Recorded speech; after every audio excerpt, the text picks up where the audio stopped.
તો આ તરફ અંજાર પાસે આવેલી વેલ્સપન કંપની સામે ગામ લોકોનો વિરોધ જોવા મળ્યો। કંપનીએ અહીં અજાપર ગામના ગૌચર જમીનમાં વીજ લાઇન પસાર કરવા માટે કામગીરી શરૂ કરી, જેના કારણે ગ્રામજનોએ વિરોધ નોંધાવ્યો છે। અંજાર તાલુકાના 4 ગામોમાંથી વેલ્સપન વીજ લાઇન પસાર થવાની છે। ગામના પશુઓના ચરિયાણ માટેની અનામત જમીન હડપ કરવા સામે ગામમાં આક્રોશનો માહોલ છે। ગામના લોકો સાથે કોઈ પણ વાત કર્યા વગર કંપની દ્વારા ટાવર નાખવાનું કામ શરૂ કરાયું હોવાનું સ્થાનિકોનો આક્ષેપ છે। જો ટાવર નાખવામાં આવશે તો ગૌચર જમીનને અને ખેડૂતોને હાલાકી પડશે। 220 કેવી ભચાઉથી 220 કેવી વેલ્સપન એ સબસ્ટેશન સુધી લાઇનના મુદ્દે વિવાદ થયો છે। આ દરમિયાન પોલીસ અને સ્થાનિકો વચ્ચે ઘર્ષણ થયું હતું। હાલ ખેડૂતો વળતર આપવાની માંગ કરી રહ્યા છે। પોલીસને પણ એને પૂરેપૂરું દબાણ કર્યું હતું કે ગૌ સેવા માટે તમે ખાસ લડજો, અને આજે એને ઢીલી નીતિ અપનાવી અને જે અમે ગામની ગાયો માટે લડીએ છીએ, અને આજે ગામની બહેનો ઉપર પણ લાઠીચાર્જ કરવામાં આવ્યો અને અમને પણ 2 કલાક સુધી ગોધી રાખ્યા હતા। એમ અમારે અહીંયા વેલ્સપન કંપની દ્વારા આજ કોઈ પણ ગામને અથવા અમારી સમિતિને જાણ કર્યા વગર તાનાશાહી કરી અને આજે અહીંયા વેલ્સપન કંપની વીજના થાંભલા ખોડવા માટે કામ ચાલુ કરેલ, અને અમારે ગ્રામજનોની જાણ થતાં અમે ગ્રામજનો અહીંયા આવી અને એ કામ અટકાવેલ છે। અને ગ્રામજનો માથે પોલીસ દ્વારા ખૂબ અત્યાચાર કરવામાં આવ્યો છે। આ ટાવર ને લીધે ગૌચરમાં ટાવર નાખતા હતા, અમને કઈ કહ્યું નથી, પૂછ્યું નથી, ડાયરેક્ટ આવી કરીને આવી ગયો કાફલો ને ધક્કાધુકી કીધી ને લેડીઝ ઉપર લાઠીચાર્જ અમારા ઉપર પણ કીધી। શું માંગ છે અમારી? માંગ અમને વળતર કરે ને તેનો ધંધો બંધ કરી દે। આજે અમારે આ ગાય હારું થઈને થાંભલા ખોરવા આયા ને અમારા છોકરા પેલા આયા, તો ગાય હારું થઈને તો છોકરા આવે જ ને, કાંઈ અમે એવું તો છે નહીં કે અમને કાંઈ 5 રૂપિયા ખપતા હતા। આ તો ગૌ માતા હારું હે ને, કા તો છોકરાને આમ તેમ કરવા લેડીઝ હોય તો લેડીઝને મારવા માંડી જાય। આગળ વાત કરીએ અમદાવાદની। અહીં તોડબાજ યુટ્યુબર ઓજેફ તિરમજીની ધરપકડ કરાઈ। આરોપી સામે 9 જેટલા ગુના નોંધાયા હોવાનું ખુલ્યું। ફરિયાદી ફરહાને ગાયકવાડ પોલીસ સ્ટેશનમાં ફરિયાદ નોંધાવી હતી। આરોપીઓ લોકોના અંગત ઝઘડાનો વિડીયો પોતાના સોશિયલ મીડિયા એકાઉન્ટ પર મૂકીને ખંડણી માંગતા હતા। આરોપીઓ ફરિયાદી પાસેથી પણ આ જ રીતે 10,000 રૂપિયા માંગ્યા હતા। ફરિયાદીએ 5,000 આપી પણ દીધા। જો કે વધુ પડતી હેરાનગતિથી કંટાળીને આરોપીએ ફરિયાદ નોંધાવી હતી। પોલીસે મુખ્ય આરોપીને ઝડપી કાર્યવાહી હાથ ધરી, જ્યારે આ ટોળકીના અન્ય 3 ફરાર આરોપીઓને ઝડપવા માટે પોલીસે તપાસ શરૂ કરી। મારા વિરોધમાં આ લોકો એક વિડીયો વાયરલ કરી ઇન્સ્ટાગ્રામ ઉપર ને મને અભદ્ર શબ્દોમાં વાત કરી હતી મારા ઉપર, ને મને બદનામ કરવાનો કાવતરો એ લોકો રચ્યો હતો। એના વિરોધમાં હું સાયબર ક્રાઇમની અંદર હવે ગાયકવાડ હવેલીમાં પોલીસ ફરિયાદ દાખલ કરી છે। માનહાનિનો કેસ પણ હું આપણે કોર્ટમાં દાખલ કરેલ છે। મૂળ 4 આરોપીઓ બતાવેલા છે, જેની અંદર ઓજેફ તિરમિજી જેની ધરપકડ થઈ છે, આબેદા પઠાણ અને એના હસબન્ડ અને એક આજીમ ખાન, આ 4 આરોપીઓ છે ટોટલ। એમાં 3 આરોપીઓની ધરપકડ બાકી છે। જે મુખ્ય આરોપી છે જે કિંગપિંગ છે એની ધરપકડ આજરોજ કરવામાં આવી છે। સદર આરોપીઓ અને એમની ગેંગ વિરુદ્ધ ટોટલ 9 ગુનાઓ દાખલ છે, જેની અંદર હાલમાં શાહપુર અને ગાયકવાડ હવેલીના 2 ગુના, આ પ્રકારે 3 ગુનામાં આ 4 આરોપીઓ વોન્ટેડ છે। મુખ્યમંત્રી ભૂપેન્દ્ર પટેલની અધિકારીઓને ટકોર। ખેડામાં નડિયાદના કાર્યક્રમમાં તેમણે ટકોર કરી। સ્વચ્છતા અંગે મુખ્યમંત્રીએ ટકોર કરી હતી। અમે આવીએ તે પહેલા રીલ્સ બની જાય છે, સાહેબ આવે છે, રોડ બની ગયા, સ્વચ્છ થઈ ગયા। અમે એવું નથી ઈચ્છતા કે સ્વચ્છતા રોજ હોવી જોઈએ, પ્રજાજનોને કોઈ તકલીફ ન પડે એ પ્રકારનું આખું આયોજન હોવું જોઈએ। તે પ્રકારનું નિવેદન મુખ્યમંત્રી દ્વારા આપવામાં આવ્યું। રીલ્સ તો બનાવો, પરંતુ આપણે એમાં પોઝિટિવ લેવાનું છે। સ્વચ્છતા જરૂરી છે અને તે દરેકને ગમે છે।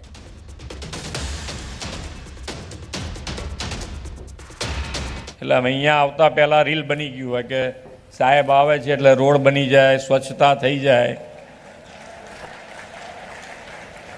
પણ એટલે આપણે એવું ઈચ્છતા નથી। અમે એવું ઈચ્છીએ છીએ કે અમે આવીએ કે ના આવીએ, રોજે રોજ સ્વચ્છતા હોય અને પ્રજાજનોને કોઈ તકલીફ ના પડે એ રીતનું આપણું આયોજન હોવું જોઈએ।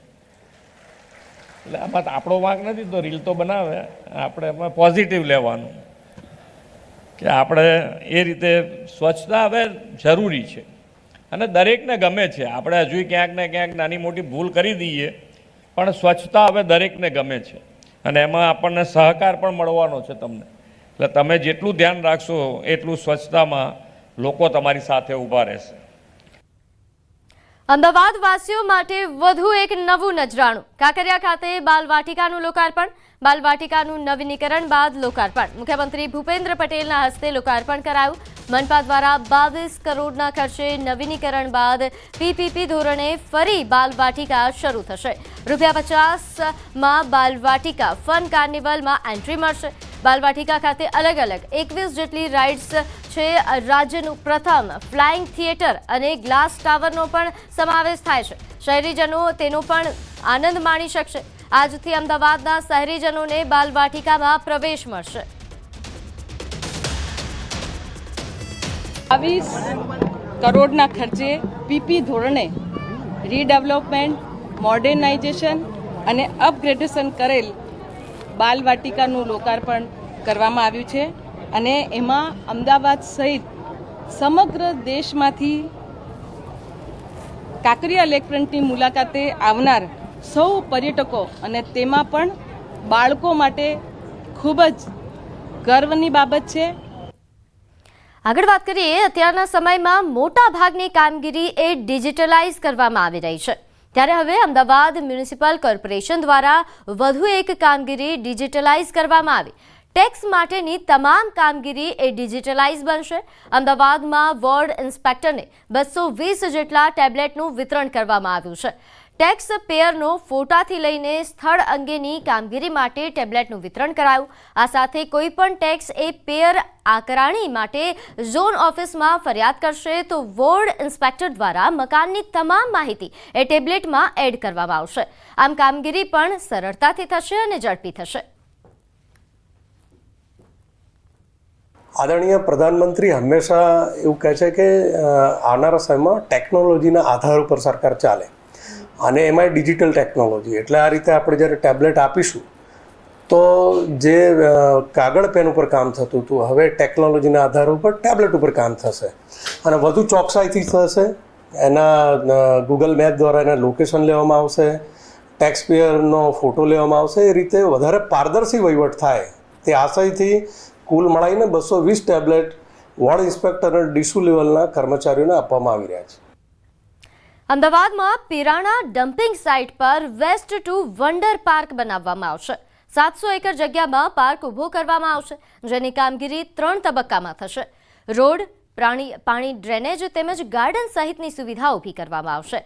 બીજા તબક્કામાં એ ડમ્પિંગ નિકાલ કચરામાંથી બનતી અલગ અલગ વસ્તુઓ સહિતની વસ્તુઓના ગાઈડન્સ માટે સેન્ટર ઊભું કરવામાં આવશે. ત્રીજા તબક્કામાં મિથેન ગેસ પ્રોડક્શન એ બાયોડાયવર્સિટી પાર્ક, ભવિષ્યમાં આવનાર પ્લાન્ટ માટે પ્લોટિંગ અને ગાર્ડનિંગ સહિતની સુવિધા ઊભી કરવામાં આવશે. હાલમાં વિશ ટુ વન્ડર માસ્ટર પ્લાનમાં પ્રથમ ટોટલ અમે 3 તબક્કામાં કામગીરી કરવાના છીએ. પ્રથમ તબક્કામાં જે આખો 700 હેક્ટરનો જે વિસ્તાર છે એ અત્યારે હેફાઝાર્ડ મેનરમાં અત્યારે ડેવલપ થયો છે. તો એને આખો વ્યવસ્થિત ગ્રીડ પેટર્નમાં ડિઝાઇન કરીને સૌપ્રથમ ત્યાં રોડ, રસ્તા, પાણી એની વ્યવસ્થા ઊભી કરવામાં આવશે. એમાં સ્ટ્રીટ લાઇટ બી ઇન્ક્લુડ કરવામાં આવશે, લિનિયર ગાર્ડન બી ઇન્ક્લુડ કરવામાં આવશે અને ઓપન સ્પેસ ક્રિએટ કરીને ત્યાં મોટા પાયે ડેન્સ પ્લાન્ટેશન બી કરવામાં આવશે. બનાસકાંઠાના અંબાજી મંદિર ટ્રસ્ટને 400 કિલો ચાંદીનું દાન મળ્યું છે. માફ કરજો, 40 કિલો ચાંદીનું દાન મળ્યું છે. અંદાજે ₹46 લાખની કિંમતની ચાંદીનું દાન મળ્યું છે. અમદાવાદના શ્રદ્ધાળુઓએ ગબ્બર ગોખના દરવાજા અને ભૈરવ મંદિરની જાળીના દ્વાર ચાંદીના બનાવીને ભેટ આપ્યા છે. સાથે મોટું છત્ર પણ ટ્રસ્ટને ભેટ ધર્યું છે. દાતાએ પોતાનું નામ અને ગામ બંને ગુપ્ત રાખીને 40 કિલો ચાંદીનું દાન કર્યું. ટ્રસ્ટના ટેમ્પલ ઇન્સ્પેક્ટર અને વહીવટદારે દાન સ્વીકાર્યું.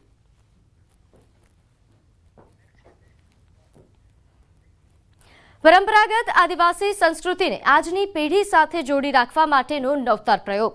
દાહોદવાસીઓને આદિવાસી સંગ્રહાલય સમર્પિત કરાયું છે. આ આદિવાસી સંગ્રહાલયમાં આદિવાસીઓના રીતિરિવાજ, પહેરવેશ, ખાણીપીણી અને રહેણી કરણી તેમજ લાકડા, માટી અને લીંપણ કરીને બનાવેલા પ્રાકૃતિક ઘર વિશે બતાવવામાં આવશે. આદિવાસી સંગ્રહાલયના બાંધકામની શરૂઆત વર્ષ 2022માં કરવામાં આવી હતી, જેનું વર્ષ 2025માં વડાપ્રધાન નરેન્દ્ર મોદી દ્વારા વર્ચ્યુઅલી લોકાર્પણ કરવામાં આવ્યું હતું. આ સંગ્રહાલય બનાવવા પાછળ 16.65 કરોડનો ખર્ચ થયો છે. આ સંગ્રહાલયમાં આદિવાસી લોકજીવનની ઝાંખી જોવા મળી રહી છે. આ સંગ્રહાલય થકી આજની પેઢીને બતાવાયું છે કે પહેલા લોકોની જીવનશૈલી કેવી હતી.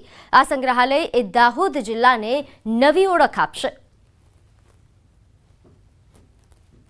અમે જે ટ્રાઇબલ મ્યુઝિયમ છે એની મુલાકાત લીધી છે.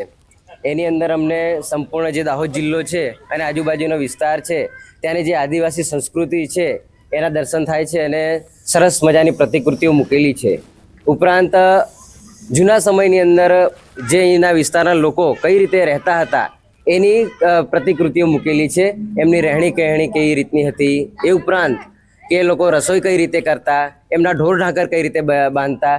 દાહોદ જિલ્લાવાસીઓ માટે ખુશીની બાબત છે અને દાહોદ જિલ્લાની અંદર સૌથી વધારે વસનારી જાતિ એ આદિવાસી જાતિ છે. એમને પણ એક ગર્વ થઈ રહ્યો છે કે ખરેખર અમારા પૂર્વજો, અમારા વડવાઓ જે અમે રહેણી કહેણી અને અમારી સંસ્કૃતિ હતી એ સંસ્કૃતિ આજે અહીંયા ટ્રાઇબલ મ્યુઝિયમની અંદર મૂકવામાં આવી છે અને એ સંસ્કૃતિને દાહોદ જિલ્લાની ભારતભરમાં તમામ લોકો અહીંયા નિહાળવા આવી રહ્યા છે. પોતાના પૂર્વજોની જે સંસ્કૃતિ ભૂલી જઈ રહ્યો છે. આજે આ જે ટ્રાઇબલ મ્યુઝિયમ બન્યું છે જેના લીધે આજના યુવાનો એનાથી આકર્ષાય અને પોતાના પુરખાઓની સંસ્કૃતિ એનું અનુસરણ કરે, એને જાળવી રાખે. કારણ કે આદિવાસીઓની જ એ સંસ્કૃતિ મહાન વિશ્વને કલ્યાણકારી સંસ્કૃતિ છે જે વિશ્વ સંસ્થા સંયુક્ત રાષ્ટ્ર સંઘ પણ સ્વીકાર્ય છે. આજના સમયમાં જ્યારે આ એસી નો ઉપયોગ કરે છે, લોકો ટેકનોલોજીનો ઉપયોગ કરે છે, અતિશય ગરમી છે, ત્યારે હું એક સંદેશ કહેવા માંગીશ લોકોને કે આજના સમયમાં પણ આપણે ગામડા તરફ થોડું વળવું જોઈએ અને ગામડાની જે સંસ્કૃતિ છે, જૂના ઘરો છે એને જાળવી રાખવું છે. જૂના સમયનું જે બાંધકામ છે, જૂના સમયની જે રહેણી કહેણી છે એ વૈજ્ઞાનિક નીતિને આધારિત હતી એમ હું અત્યારે કહી શકીશ. આજની પેઢીને આદિવાસી સંસ્કૃતિના પૌરાણિક જે કહી શકાય કે રહેણી કહેણી, રીતિ રિવાજ સહિતના જે સંસ્કૃતિથી વાકેફ કરાવતું એટલે કે આદિવાસી સંગ્રહાલય દાહોદ ખાતે ઓપનિંગ કરવામાં આવી છે. પૌરાણિક રીતે જે આદિવાસી સમાજના લોકો કઈ રીતે અહીંયા રહેતા હતા, તેઓને રીતિ રિવાજ કયું હતું સહિત.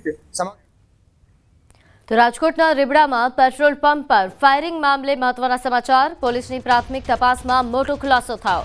ફાયરિંગ કરનારાઓ રાજકોટના રૈયા સર્કલ સુધી દેખાયા. પોલીસની 2 ટીમ ઉત્તર પ્રદેશ, 3 ટીમ મધ્યપ્રદેશ ખાતે તપાસ અર્થે મોકલવામાં આવી. તપાસમાં હાર્દિકસિંહ દ્વારા બનાવવામાં આવેલ જવાબદારી સ્વીકારવાનો વિડીયો ગુજરાત બહાર બનાવવામાં આવ્યા હોવાનો દાવો છે. Local crime branch, special operation group અને સ્થાનિક પોલીસની જુદી જુદી ટીમ બનાવવામાં આવી. અનિરુદ્ધસિંહ જાડેજાના ભત્રીજાના પેટ્રોલ પંપ પર ફાયરિંગ થયું હતું. ફાયરિંગ કરાવ્યાની જવાબદારી કુખ્યાત હાર્દિકસિંહ જાડેજા દ્વારા લેવામાં આવી હતી.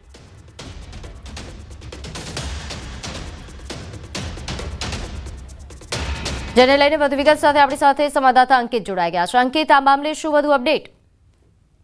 ચોક્કસ ખાસ કરીને વાત કરવામાં આવે તો રાજકોટ ગોંડલ હાઈવે ઉપર આવેલા રીબડા ગામ ખાતે 2 દિવસ પૂર્વે પેટ્રોલ પંપ ઉપર રાત્રિના 1 વાગ્યાના અરસામાં એક રાઉન્ડ છે તે ફાયરિંગ થયું હોવાનો બનાવ છે તે સામે આવ્યો હતો.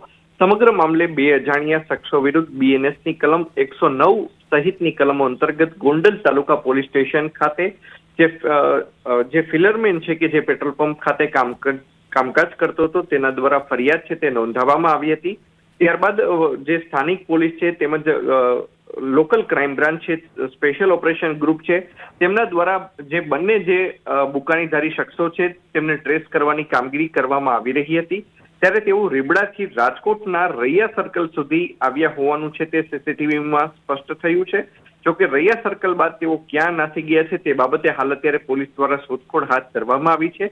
બીજી તરફ જે પ્રમાણે પોલીસ સૂત્રો તરફથી માહિતી મળી છે તે મુજબ 2 ટીમ ઉત્તર પ્રદેશ મોકલવામાં આવી છે, જ્યારે કે 3 જેટલી ટીમ છે તેને મધ્યપ્રદેશ ખાતે મોકલવામાં આવી છે. પોલીસની પ્રાથમિક તપાસમાં હાર્દિકસિંહ જાડેજા દ્વારા જે ફાયરિંગ કરવા બાબતની જે જવાબદારી પોતે સ્વીકારી છે અને પોતાનો જે વિડીયો છે તે પોતાના ઇન્સ્ટાગ્રામ આઈડી ઉપર જે શેર કરવામાં આવ્યો છે તે રાજ્યની બહાર બનાવવામાં આવ્યો હોય અને રાજ્ય બહારથી જ અપલોડ કરવામાં આવ્યો હોવાની પોલીસ દ્વારા. બિલકુલ, આભાર માહિતી આપવા બદલ.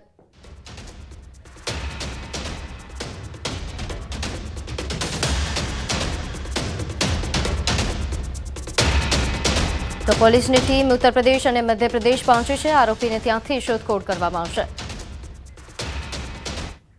તો કોંગ્રેસ નેતા અને લોકસભામાં વિપક્ષ નેતા રાહુલ ગાંધી એક દિવસીય ગુજરાત પ્રવાસે છે.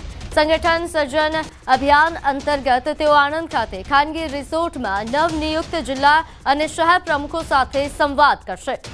રાહુલ ગાંધી વડોદરા એરપોર્ટ પહોંચ્યા અને બાય રોડ આણંદ રિસોર્ટ આયોજિત શિબિરમાં પહોંચશે, જે બાદ પ્રમુખો સાથે બેઠક બાદ દૂધ સંઘના સભાસદો સાથે સંવાદ કરશે.